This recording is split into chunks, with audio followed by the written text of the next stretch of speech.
hati yang bahagia. Ya. Karena nanti pada yaumil mahsyar, ketika manusia dikumpulkan pada hari mahsyar, itu dalam surat Asy-Syu'ara disebutkan, yawa'u malun wala banun illa man atallaha biqalbin salim. Ya Allah. Di sini pada hari yang tidak ada lagi gunanya mal. Mal itu harta materi. Wala banun, dan tidak ada lagi pertolongan, bantuan dari anak-anak yang kamu miliki. Illa man atallaha biqalbin salim, kecuali hamba yang datang kepada Allah biqalbin salim, dengan membawa hati yang damai, hati yang salim. Pada hari yang tidak ada lagi gunanya materi yang kita miliki, karena sudah nggak berlaku lagi. Kita di dunia punya harta, punya sawah, punya materi, ya, punya ladang, punya tabungan, semuanya sudah ditinggalkan. Sudah nggak ada lagi makna dan manfaat. Kita di dunia punya anak yang kalau kadang-kadang kita membutuhkan, anak membantunya, juga anak mendoakannya. Tapi nanti di yaumil mahsyar sudah tidak bisa saling bantu membantu. Suami gak bisa membantu istrinya, istri gak bisa menolong suaminya, anak gak bisa lagi untuk dimintain bantuan dan mendoakan, karena sudah tidak ada lagi doa, sudah tidak lagi bantuan. Kapan itu? Yaumil mahsyar. Ya Allah, hari itu. Illa man atallaha biqalbin salim, kecuali hamba itu datang menghadap kepada Allah membawa qalbun salim.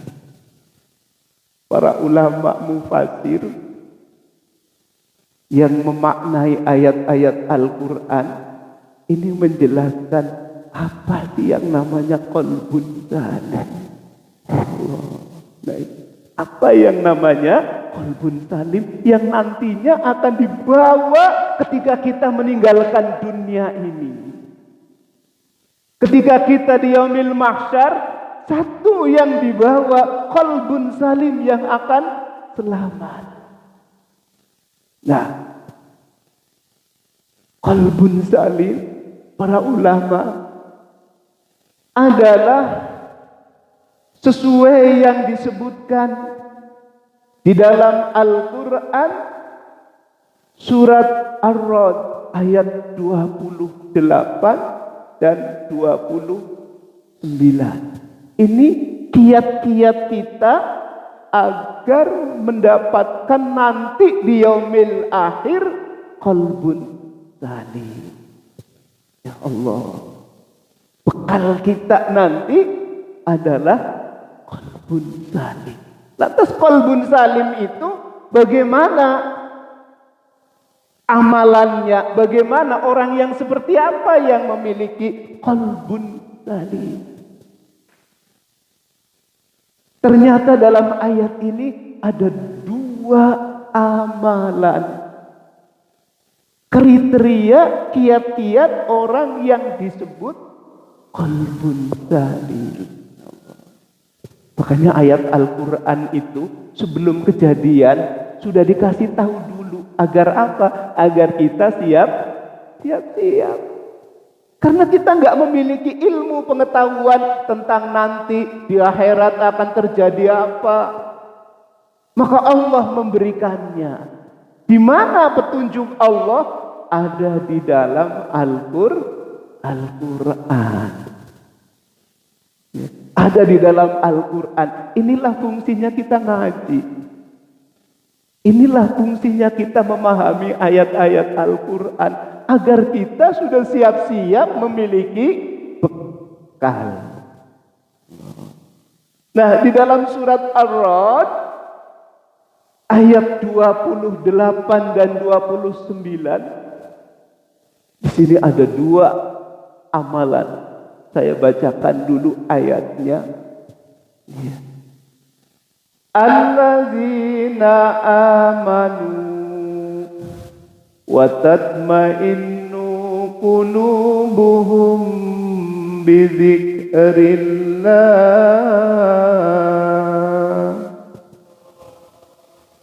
Ala bi dzikrillahi tatma'innul qulub. Alladzina amanu wa 'amilus solihati tuba lahum wa husnu ma'ab.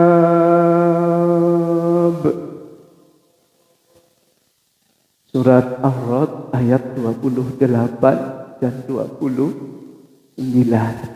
Ya. Dalam ayat ini orang yang akan mendapatkan qalbun salim, hati yang damai, hati yang bahagia, itu ada dua amalannya. Yang pertama adalah alladzina amanu, yaitu orang-orang yang beriman. Yang dalam hatinya ada imannya. Yang dalam hatinya ada imannya. Iman kepada siapa? Iman kepada Allah. Kenapa orang yang beriman itu akan mendapatkan qalbun salim, hati yang damai, hati yang bahagia? Karena orang yang beriman itu selalu zikir kepada Allah, selalu mengingat Allah, selalu mengingat Allah. Alladzina yadhkuruna Allah qiyaman wa qu'udan wa ala junubihim. Orang yang beriman itu selalu mengingat Allah.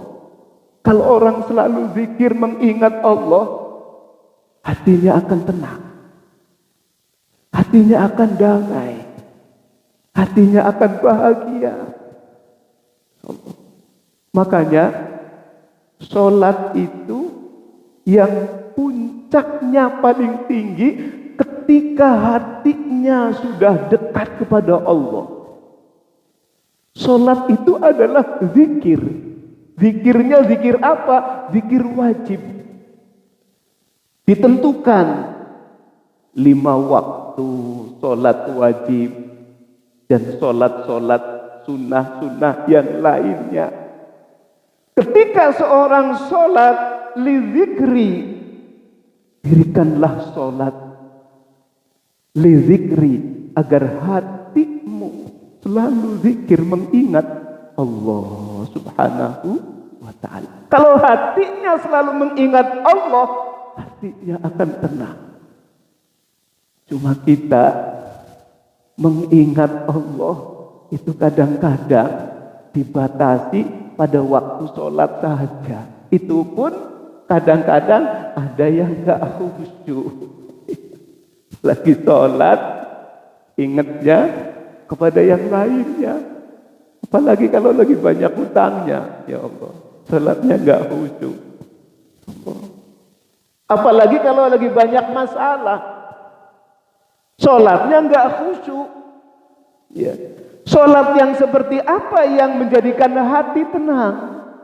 Hatinya zikrullah. Hatinya selalu dekat kepada Allah. Ya Allah, ini sholatnya para aulia, para anbiya, para nabi, para rasul, para wali-wali Allah. Hatinya menjadikan tenang, hatinya menjadikan damai. Makanya kita berusaha, walaupun tidak khusyuk banget, tapi kita berusaha. Karena khusyuk itu tidak bisa diciptakan. Khusyuk itu proses kenikmatan, puncak keimanan, maka disebut khusyuk. Dan khusyuknya orang berbeda-beda, sesuai dengan kemampuan kita. Ini contohnya di dalam sholat dulu. Ya Allah, kenapa kita disuruh sholat berjamaah? Karena kalau sholat berjamaah, ya, dalam satu masjid ada satu yang khusyuk, itu akan diterima semuanya, dianggap khusyuk semuanya, satu jamaah. Dalam penjelasan sebuah kitab, kalau ada orang sholat berjamaah satu yang khusyuk, maka yang lainnya juga dianggap khusyuk. Tapi kalau sholat sendirian di rumah, ada mendengar suara televisi, ada anak nangis, ada mikirin yang lainnya, padahal sholat, tetapi pikirannya, hatinya kemana-mana. Dan disinilah hati yang dekat kepada Allah, hati yang qalbun salim, itu akan selalu mengingat Allah. Tapi kan banyak masalah, Ustaz. Lagi banyak masalah, lagi banyak kesusahan yang sekarang sedang dihadapi. Makanya Rasulullah Sallallahu Alaihi Wasallam kalau rindu kepada Allah, kalau pengen dekat kepada Allah, itu selalu disuruh untuk berzikir. Asmaul Husna dibaca walaupun tidak 99, coba kita amalkan. Ketika lagi banyak masalah, sebut Asmaul Husna. Ya Hayyu, Ya Qayyum, birahmatika astaghith. Sebut Asmaul Husna. Ya Hayyu Ya Qayyum birahmatika astaghith. Ya Allah, Engkau yang maha hidup, Engkau yang mengatur semua kehidupan ini, diatur oleh Allah. Birahmatika, dengan rahmatmu ya Allah, astaghith, tolonglah aku ya Allah. Aku banyak hutangnya, berikan aku rizki. Berikan aku solusi jalan keluar yang baik, mengadu kepada Allah. Apakah itu sholat tahajud? Apakah itu sholat duha? Dan sedekat-dekat hamba kepada Allah itu ketika lagi sujud. Lagi sujud itu boleh kita berdoa. Pada waktu sujud terakhir kita boleh berdoa. Setelah membaca Subhana Rabbiyal A'la wa bihamdi, boleh kita membaca doa, tapi doa yang diucapkan, doa yang ada dalam Al-Quran. Contohnya, ada orang banyak masalah, ada orang banyak masalah. Maka apa doa yang ada dalam Al-Quran? Hatinya gelisah, hatinya resah. Ya Allah, coba membaca doanya Nabi Musa ketika banyak menghadapi masalah. Nabi Musa ketika banyak menghadapi masalah, Nabi Musa mengadu kepada Allah. Sambil sholat boleh membaca doa, Rabbis rohli sodri wa yassirli amri wahlul uqdatam min lisani. Ini doa dalam Al-Quran. Rabbis rohli sodri, ya Allah lapangkan dadaku, lapangkan dadaku, hatiku, agar seseorang menghadapi berbagai macam masalah dilapangkan dadanya. Jangan sempit. Kita kadang-kadang merasa sempit dalam hidup karena banyak masalah. Maka kita minta kepada Allah ketika kita sholat dengan membaca doanya yang kita bisa. Rabbis rohli sodri, ya Allah lapangkan dadaku, wa yassirli amri, dan mudahkanlah segala urusan-urusanku yang sedang melilitnya, yang sedang menghadapinya. Minta dimudahkan. Wa yassirli amri wahlul uqdatam min lisani, dan mudahkanlah dalam ucapanku, ringankan dalam ucapanku. Jangan ucapannya terbawa emosi. Kadang-kadang kalau lagi orang banyak masalah, pembawaannya marah. Pembawaannya marah, jengkel karena banyak masalah, makanya disebut stres. Ya. Hatinya tidak tenang karena stres, banyak masalah. Urusin anak, urusin keluarga, urusin pekerjaan, apalagi sekarang lagi zaman yang seperti ini serba terbatas, dibatasi. Banyak orang yang stres. Ya Allah, bagaimana kita agar qalbun salim? Zikir kepada Allah, minta kepada Allah, karena Allah adalah Hayyu Qayyum, yang maha hidup dan yang maha mengatur. Jangan sering berkecil hati, jangan sering putus asa. Kalau kita menghadapi masalah, justru kita perbanyak zikir, perbanyak kita melakukan sholat agar kita mendapatkan pertolongan qalbun salim dari Allah Subhanahu wa ta'ala. Inilah hati yang damai. Nah, kalau kita mendapatkan pertolongan dari Allah, terutama adalah qalbun salim, hati yang damai, hati yang tentram. Kenapa? Karena zikrullah, selalu menyebut zikir kepada Allah Subhanahu wa ta'ala. Insyaallah mau berjalan keluar rumah, baca doanya, Bismillahi tawakkaltu 'alallah, la haula wala quwata illa billahil aliyyil azim. Ya. Terus karena semuanya ini, hidup ini ada yang mengatur.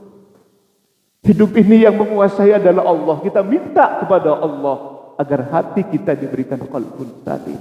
Itu yang pertama. Yang kedua, dalam ayat itu, wa amilus solihat. Setelah hatinya kita dekat kepada Allah, zikir kepada Allah, yang kedua adalah wa amilus solihat. Memiliki amal, perbuatan yang saleh, yang baik. Karena orang yang beriman, semua amalnya akan menjadi kebaikan.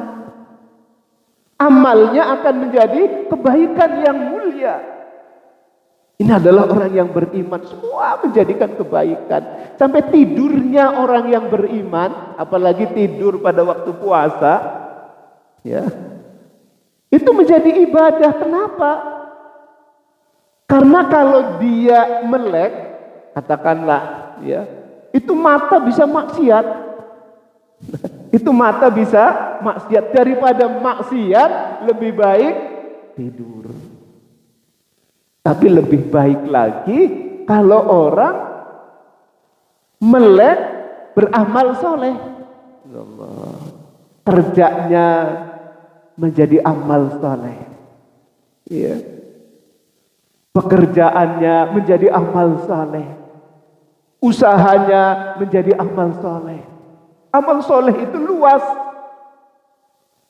Ada seseorang di rumah tangga, seorang ibu yang merawat suaminya karena sakit.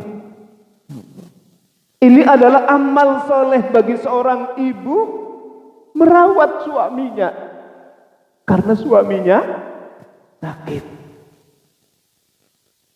Dengan sabar, dengan penuh keikhlasan, dirawat itu suaminya. Itu adalah amal soleh seorang ibu. Sebaliknya, seorang suami yang merawat istrinya yang sakit. Seorang suami yang merawat istrinya yang sakit. Ini akan menjadi amal soleh bagi seorang suami. Tapi ini adalah tingkatan orang yang benar-benar soleh. Ada suatu kisah, dan kisah ini adalah beneran terjadi. Ada seorang dokter, istrinya sakit, padahal dia dokter. Tapi istrinya sakit. Sakitnya sakit stroke, tidak bisa apa-apa. Jadi semuanya yang merawat adalah suaminya. Merawat suaminya karena istrinya sakit stroke, nggak bisa. Apalagi melayani suami untuk ngurusin badannya sendiri saja tidak bisa. Akhirnya si dokter itu dengan sabar, dengan merawatnya. Kemudian keluarganya itu ada yang datang ke rumahnya, teman-temannya ada yang datang menjenguknya.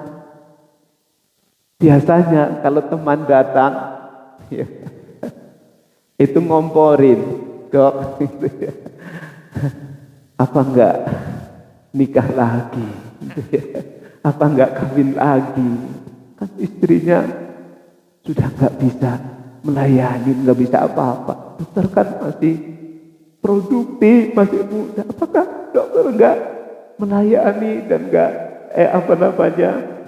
menikah lagi, gitu ya? Apa jawaban si dokter ini? Dia menyebutkan, istriku adalah amanah Allah.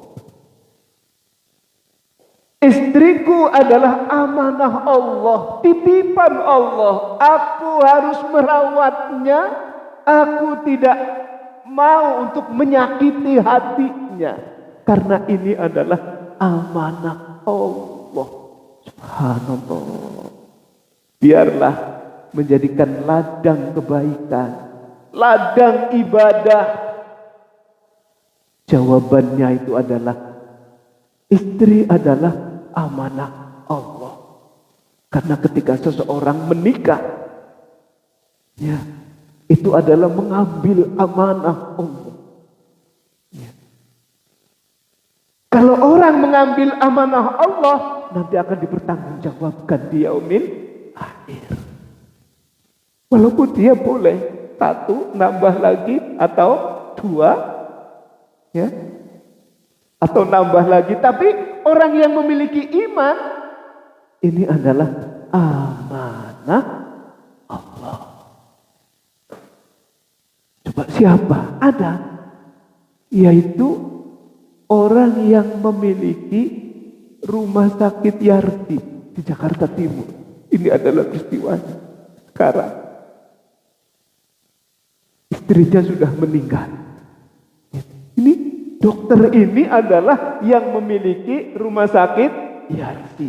Sebelum meninggal istrinya sakit lebih dahulu, ya. Tapi ketika ditanya atau dikatakan oleh teman dan sahabatnya, apakah tidak menikah lagi? Dokter itu menjawab, ini adalah amanah Allah. Ini bagian amal soleh. Kenapa? Karena nanti yang akan bertanggung jawab di hadapan Allah orang yang memegang amanah Allah. Dan ini menjadikan amal soleh. Ada lagi orang yang merawat ibunya, merawat bapaknya. Ini juga amal soleh. Ya. Ikhlas merawat bundanya, merawat ibunya yang sedang sakit. Ya. Sampai-sampai ada sahabat Nabi yang merawat ibunya, dipuji oleh Rasulullah karena Allah memuliakannya. Ibunya sakit, sampai-sampai semua hidupnya hanya untuk ngurusin ibunya. Itu namanya sahabat Al-Qarni yang merawat ibunya, yang sampai para malaikat memberikan salam kepada sahabat Nabi yang namanya Al-Qarni. Ya. Kalau bapak, saudaraku masih punya kedua orang tua, bahagiakan, karena itu bagian amal saleh. Amal saleh yang kelak akan diridhoi oleh Allah Subhanahu wa taala. Birrul walidain, berbakti kepada kedua orang tua. Banyak amal saleh yang kita lakukan. Bahagiakan kalau kita punya anak. Mudah-mudahan menjadikan anak yang saleh, anak yang mau berbakti kepada kedua orang tuanya. Tapi semuanya itu adalah dari didikan kita. Kalau kitanya dulu nggak bakti sama kedua orang tuanya, nanti anaknya juga susah untuk berbakti. Jadi jangan mengharap anak bakti, anak bisa merawat kita. Kalau kitanya dulu dengan orang tuanya juga dengan tidak baik, maka anak juga akan berdampak, berimbas. Makanya kita selalu berdoa kepada Allah Subhanahu wa taala agar anak-anak kita menjadikan anak-anak yang saleh, yang dikala tua kita nanti mendapatkan kasih sayang dari anak-anak kita, mendapatkan doa dari anak-anak kita, baik kita sudah tua maupun kita di alam kubur, anak-anak kita akan mendoakannya. Apalagi bulan Ruwah ini, atau disebut bulan Sya'ban, adalah bulan kita mendoakan para arwah kedua orang tua kita. Dulu pada waktu hidupnya kita belum sempat membahagiakan. Dulu pada waktu hidupnya ayah dan ibu kita belum sempat membahagiakan. Sekarang beliau sudah kembali kepada Allah di alam kubur. Apa yang akan kita bisa untuk berbakti kepadanya? Doa. Doa kepada beliau. Kita doakan.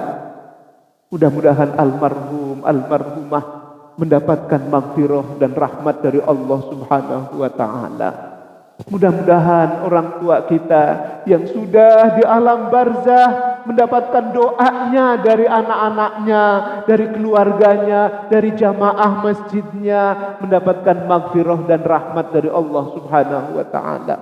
Maka inilah ketika kita bergabung dengan jamaah, bergabung dengan jamaah di masjid, kalau kita meninggal, kita masih mendapatkan kiriman doanya.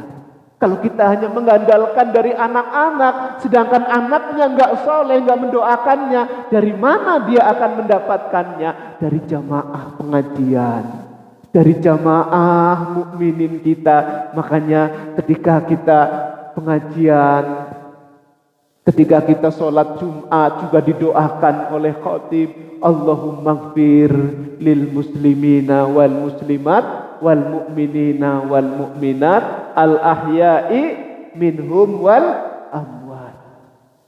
Ini kita terus akan mengalir, doa-doa kita akan sampai kepada kedua orang tua kita, saudara kita dan jamaah kita yang di alam kubur. Mudah-mudahan di bulan Sya'ban ini kita persiapkan untuk bulan Ramadan memiliki hati yang salim, qalbun salim, hati yang damai dengan jalan pertama adalah zikrullah, zikir kepada Allah Subhanahu wa taala, yang keduanya memiliki amal saleh. Mudah-mudahan apa yang kita kaji dan kita lakukan mendapatkan ilmu yang manfaat, ilmu yang barokah, bisa mengantarkan kita kepada ketakwaan. Amin ya rabbal alamin. Al-Fatihah. A'udzu billahi minasyaitonir rajim. Bismillahirrahmanirrahim. Alhamdulillahi rabbil alamin. Ar-Rahmanir Rahim. Maliki yaumiddin. Iyyaka na'budu wa iyyaka nasta'in. Ihdinas siratal mustaqim, siratal ladzina an'amta 'alaihim, ghairil maghdubi 'alaihim waladdallin. Amin. Allahumma shalli 'ala sayidina Muhammad wa 'ala ali sayidina Muhammad wa sallim radhiyallahu an kulli ashabi Rasulillah ajma'in.